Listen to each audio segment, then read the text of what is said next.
And welcome back to the channel and welcome to another daily transfer update. And with just a couple of days left until the window shuts, maybe Chelsea might do some business. Obviously, the hunt for a centre forward potentially heating up, links with Callum Wilson, John Duran from Aston Villa. Obviously, no big names are likely to come in. Maybe Amanda Broja leaves, maybe Conor Gallagher possibly leaves, although potentially unlikely. But there's loads to get into as always. I'm delighted to be joined by Ben Jacobs. Mate, thank you so much for coming as always. It's always great to catch up. Let's dive straight into it. Chelsea, centre forwards. Obviously, the last couple of windows have been manic for Chelsea. This one, by our own standards under Clearlake, has been very, very quiet. Just Ian Martin, Datro Fofana departing on loan deals. Other than that, nothing else has happened. In terms of the centre forward then, obviously the big name of Victor Osimhen and Ivan Toney is not going to happen this month, but what can you tell me potentially about a name arriving in the last couple of days? Maybe I know John Duran's injured, but there's still interest there, and maybe Callum Wilson with Newcastle obviously open to a sale potentially. Yeah, I mean, there might not be a name coming in. A slow window isn't always a bad window. A boring window can be an indication of a well-run club at times. I think it's just that there's such a gap in Chelsea's squad in the short term that it feels like a striker's not only needed this window, but has been for quite some time. But you can understand why. If the top targets are not available, you don't move now, especially if you're spending budget that you might need for an Osimhen. I still wouldn't rule out Evan Ferguson as well. So Chelsea are going to make a big move for what can largely be considered an elite level striker in the summer. And if they don't find the right name now, they won't move. So if there is to be a twist on that, then first of all, I think Amanda Broja might go. I know Chelsea are clear they don't need Broja to go to bring in a striker. And if Broja stays, they're not discounting bringing in a striker. So they're trying to keep those two separate. But I think the reality is the gap will be even more obvious if Broja goes without more depth. Nicholas Jackson might need some rest after AFCON.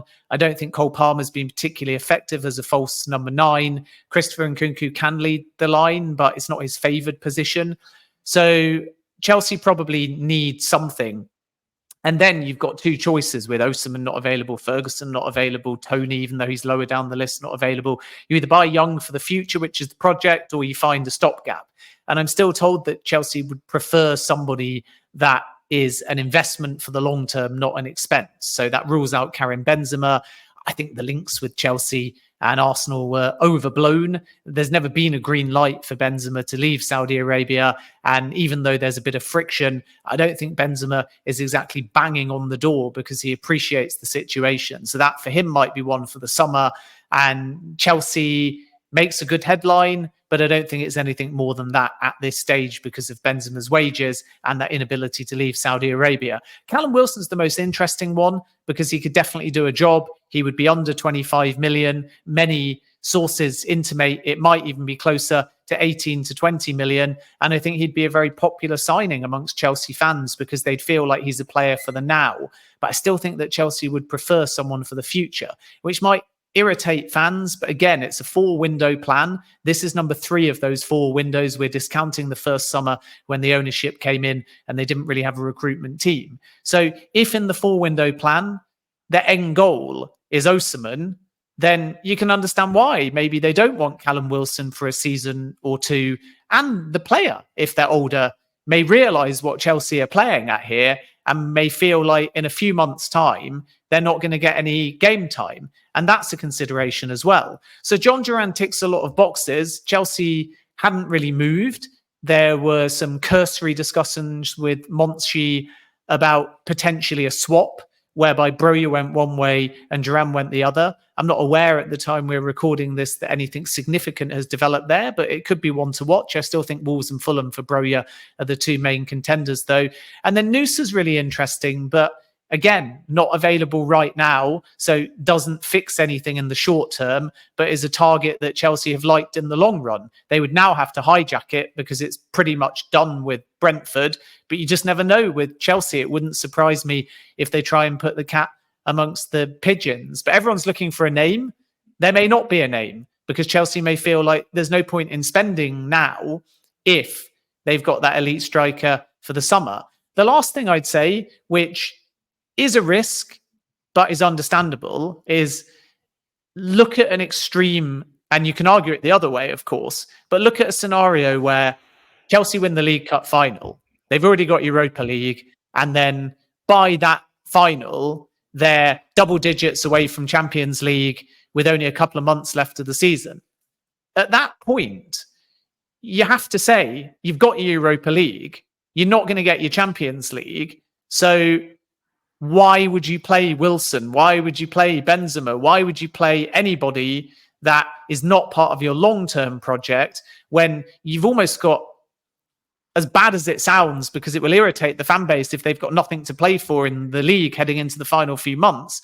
But why would you use that time if you've already got Europa League football? And it's a massive if because you've got to beat Liverpool. But why in that scenario would you use that time to play anyone other than young players that need minutes and players for the future so you can hit the ground running next season? And I think that's part of Chelsea's consideration as well. If they can get over the line and get European football early, then the back half of the season, unless they get closer to Champions League football, can be more of a period of experimentation and acclimatization for these younger players. So keep Santos, play him. Keep Moreira, play him. And ultimately, it means they'll be all the stronger come next season. And I think that it works the other way. Lose the League Cup final and don't bring in experience in January or a striker.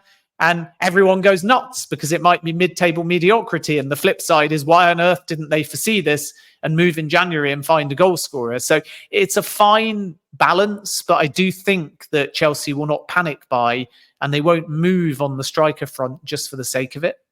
Yeah, no, it's a difficult one to get right because obviously I fully agree with you that obviously, like as fans, we know that we need a centre forward, we need someone that can score goals, but at the same time, you know, it's very hard to find someone in the short term in January that's going to come in and get you those goals in the second half of the season straight away.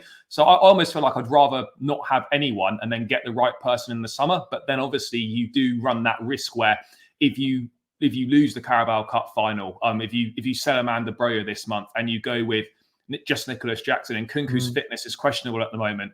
You've got a Washington who's so raw that you've got no idea what you're going to get from. You don't know if Pochettino fully trusts him. And you're leaving yourself very, very short.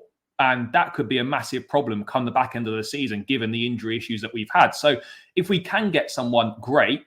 But at the same time, it's also important that it's the right person. It's not just for the sake of someone, you know, let's just appease the fans and just bring someone in for the sake of it. So it is a really difficult one to get right. But just specifically on Amanda Broya, obviously, if it's clear for me that he's not got a long-term future at Chelsea. I don't think he's going to be here next season. But I'm not saying he's the greatest player, but if we didn't bring a replacement in and we let him go, I think we're leaving ourselves so short, even though he's not making the most impact. Would you say now, what, Monday night with the window closing Wednesday night, do you think he'll still be a Chelsea player come Thursday morning?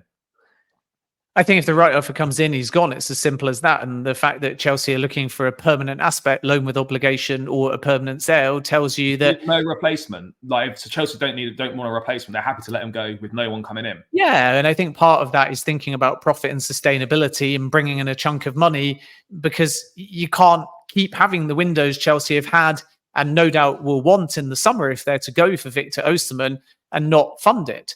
So Ian Maatsen didn't bring a fee. Trevor Chalobah not guaranteed that he'll leave, although it's a possibility. Obviously, if Conor Gallagher's still at the club, who I'm sure we'll talk about, then where are you getting money from that helps offset the massive spend? And the spend is not just what's to come. The spend is the amortized figures. So this is the reverse point to the so-called cheat code of Chelsea's 7, 8, 9 year deals before the rules changed. It feels like the annual spend is lower because you're dividing some of these contracts by 6, 7 or 8 before the rules changed. And just because the rules changed, they don't amend retrospectively. So anything before the rules were changed that was 6, 7, 8 years can be amortized over 6, 7, 8 years and so on. But these amounts linger. So it's all very well saying we're fine this year, we're fine the next year. But in those first few years of amortized payments that are lower because you've divided them by 7 or 8, you may not have Champions League football. So the two might cancel each other out and your finances are still a bit precarious. And then if things stabilize and you keep spending and spending and spending in future windows and amortizing by 5, then you've still got spillover from old amortization that, because you've divided it by so long, lingers on the books. So it's like constantly, instead of paying your credit card off, having small credit card payments, but in this case by the millions, that add up. And if you keep buying at volume and amortizing at volume, then eventually all these 5 million, 6 million, 7 millions that stay for 4, 5, 6, 7, 8 years, depending on the length of the contract, add up. And before you know it, you start a financial year with something like 40, 50 million worth of payments covering 6, 7, 8 players. And Chelsea can't sustain themselves like that without bringing in ideally pure profit, but certainly big transfer fees. And that's where Broja comes in, and that's where Gallagher comes in, and that's where Lewis Hall comes in, and so on. So Broja is one of their most sellable assets at the moment, and they're not going to get 50 million. They may not even get 40 million. I think 30 to 35 million might be a possibility, but that's a club record for Fulham, for example, if it hits 35 million. So it just shows you that it's not just a nonchalant amount of money. It's a massive amount, and there's no guarantee. But at the right offer, Chelsea will let Broja go, and they'll do that whether or not they bring in another striker, because all these names that they're looking at, bar Callum Wilson, are not strikers for the now. Duran is rough-edged and he's injured. Nusa, were they to miraculously hijack it, not that I'm told that they're advanced at this point, but they've pushed in the past. He's going back to Bruges, so he's not going to be available to any club that he joins until next season. So a young striker isn't going to solve the gap. And if Broja goes, I think it will be a financial consideration. And it's a shame in many ways, because when Chelsea persuaded him in the summer of 2022 to extend, after West Ham bid 33 million, the player thought he had a pathway. And then it was all changed. Tuchel left, Potter came in, he was injured, he recovered. Had he not been injured in that back half of the season when Potter went and Lampard was the interim manager, he would have got game time, because Chelsea had nobody really scoring and leading the line. Kai Havertz certainly wasn't doing it. So Broja would have got a chance, and maybe he'd have built some momentum and changed people's minds. But now I think Chelsea just feel that they like him, they respect him, they know that if they sell him, he might go on to do great things. I think Pochettino has said he's very similar to Harry Kane in his early days before Kane really broke through and got going. So that will naturally make Chelsea fans say, wait a minute, if the manager's saying he could become the next Harry Kane, then why on earth are we getting rid of him?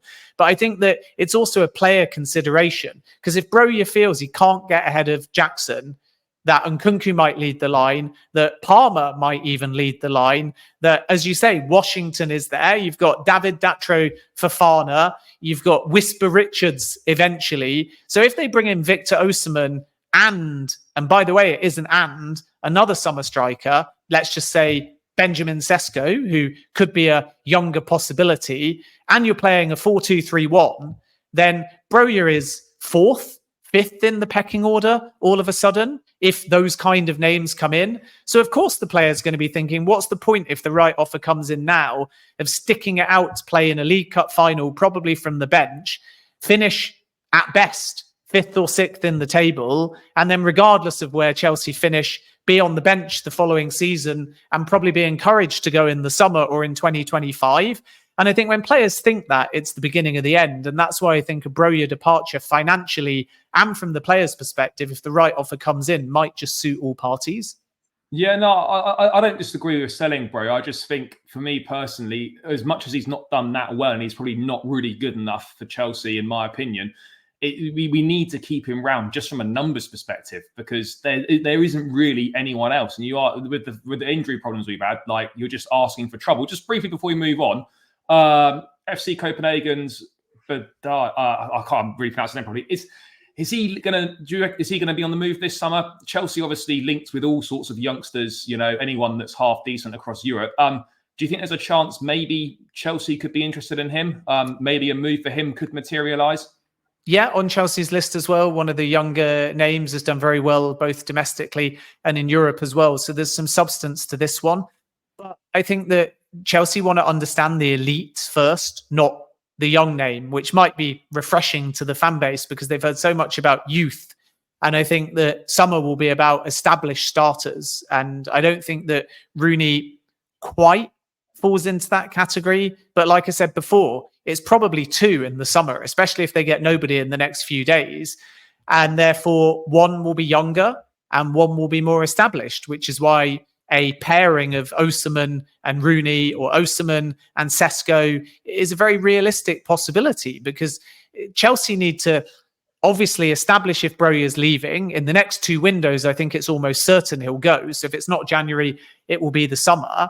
And then they need to determine what kind of depth they've got, because Nkunku's best position is not leading the line. And it's problematic in some ways, because Palmer wants to play behind the striker and he's Chelsea's best player. So where does Nkunku play? Because Nkunku wants to play behind the striker. So you got to pick one or the other, which means Nkunku could lead the line and Palmer could play behind, or you could shift the formation, or you could use one of them in a wider area. But either way, if you're putting every player in their best position, then it's a challenge, because Palmer and Nkunku basically want to play in the same area. And if you sign Osimhen, then Nkunku doesn't lead the line in a 4-2-3-1. So do you change the formation, or you have to put one of Palmer or Nkunku out wide? And I think that neither of them are as effective playing in a wide position in a 4-2-3-1 compared to in a central position. So these are welcome problems to have, but I think that it's challenging in some ways. I think 3-4-2-1, as has just been put in the chat, is an interesting possibility, because it's the best for Reece James, it's the best for Ben Chilwell. And if all your centre-backs are fit, then you can finally and consistently play Colwell as a left centre-back. If Wesley Fofana's fit, and then you maybe sign one more centre-back, but you've still obviously got Badiashile, you've got Disasi, technically you've got Silva, but the expectation is that he might not be at the football club next season. And then from there, you got to establish how you kind of build your squad beyond that. But there's obviously 2 more spots in that 4 for probably Moises Caicedo and Enzo Fernandez, and then Palmer and Nkunku, Osimhen. And when you spell out the side like that, most of the players are in their best positions. And that 11, I think, is a Premier League contending 11 if you add Osimhen to the mix. So these are welcome challenges, but something's got to give in terms of the Chelsea formation, the identity, the personality, as well as the leadership, and obviously the finishing. And until that missing piece of the puzzle comes, which is an elite striker they can't get now, or until Nkunku steps up and takes that position, it's very difficult to judge Chelsea, because so many players are either missing or playing out of position. This is what I always say, like, it's been so difficult to judge, as you rightly say, because yeah, we could do better in certain instances, but of course, we haven't Poch's not got a full squad to pick from. Obviously, people say he spent all this money. Yeah, we have, but ultimately, we've not been able to use what we've spent, because so many players are out injured. It's not just the player. It's not just it's the length of time they're out injured, and it's also that most of them, a lot of them are starters, and then a lot of them would be first choice on the bench. So, I'm not saying you're going to get a fully fit squad the entire time, but it does make a huge difference. And I think you will see a different Chelsea once these players are fit. I saw something the other day that Ben Chilwell and Reece James, since the Champions League final in Porto, have started 14 games together in the last 2 or 3 years. That's awful. And, that makes such a big difference. But just around that, because I know we haven't got too long, Osimhen, obviously, it's the big one on, Chelsea fans' lips, in terms of the summer. He's already come out and said that, he's made up his mind. He knows what he's going to do. Premier League appeals to him. How would you consider Chelsea favourites for his signature, or do you envisage quite a tight battle? Maybe PSG could be interested if Mbappe goes to Real Madrid. If Mbappe stays at PSG, could Madrid potentially move for him? Is there other interest from the Premier League? Where would you put Chelsea in the race for Osimhen? Yeah, it is very early. I know people like to jump to conclusions, and I know it makes good headlines. And I know that Osimhen said to CBS that he's made up his mind, but the mind that he's referring to is a move to the Premier League. That's my understanding. So that's good news for Chelsea. I don't think Osimhen will go to PSG. I expect a Saudi offer, and he said he was tempted by that, but that's purely financial. And I think Osimhen will welcome that and use that as leverage, but there'll be very little else that Saudi Arabia can do other than money. So I think for Osimhen to go to Saudi at this stage of his career wouldn't be the best move, given that he can earn well in the Premier League and he can make a box office move. So if we call the Premier League rather than Chelsea favourites, then you've realistically, I think, because Man City won't be in the mix, got 3 suitors: Chelsea, Arsenal and Manchester United. I think Manchester United will try, because they made an approach for Osimhen before he joined Napoli when he was still at Lille. And Osimhen spoke to Ighalo, who was at Manchester United at the time, who he's very friendly with. And Ighalo said, I think you're going to get buried here and not get any game time. So Osimhen decided to take a step back, even though that was his dream at the time, ended up joining Napoli, and the rest is history. So there's still that kind of unfinished business at Manchester United, but there's the whole appeal of Chelsea, appeal of London, of emulating Drogba. And I think that that's at the back of his mind. And we all know that as a kid, he owned a Chelsea shirt, but he also owned a Manchester United shirt as well.